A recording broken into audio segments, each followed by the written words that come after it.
নমস্কার বন্ধুরা, কেমন আছো সবাই? আবারও চলে এসেছি নতুন একটা ব্লগ নিয়ে। তো আকাশটাকে দেখো, কত সুন্দর দেখতে লাগছে, খুবই সুন্দর লাগছে। যেন দুর্গাপুজো মনে হচ্ছে। আশা করি তোমাদেরও মনে হচ্ছে এইরকম। তো বাচ্চারা চলে গেছে জগন্নাথ দেবকে তার মাসির বাড়ি থেকে আনার জন্য। ওরা জয় জগন্নাথ বলে রথকে নিয়ে আসছে, বের করছে বাড়ি থেকে। বাচ্চাগুলো এই 3জন বাচ্চা মিলে রথটাকে টানছে। তো মাসির বাড়ির সামনে অনেক জল, তাই রথটাকে চাগিয়ে হাতে উপরে করে আনা হচ্ছে। সামনেই ঢালাই রাস্তা আছে, এবার ওখান থেকে খানিকটা দূরেই বাড়ি, মানে পাশেই বাড়ি। এবার একটু মাটির স্পর্শ করে এবার নিয়ে আসা হবে, কারণ 9টা দিন জগন্নাথ ছিল।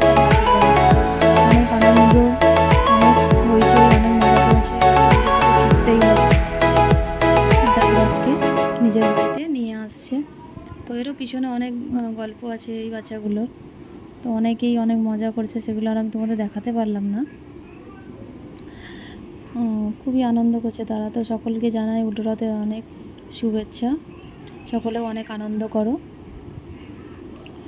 এবারে রথ চলে এসেছে নিজের বাড়ির কাছে। তো এইটাই ছিল আমাদের রথযাত্রার কিছু দৃশ্য, যেটা আমি তোমাদের সঙ্গে শেয়ার করলাম। আশা করি তোমাদের ভালো লাগবে। যদি ভালো লাগে তো প্লিজ ভিডিওটা লাইক করো, কমেন্ট আর শেয়ার করো। টাটা।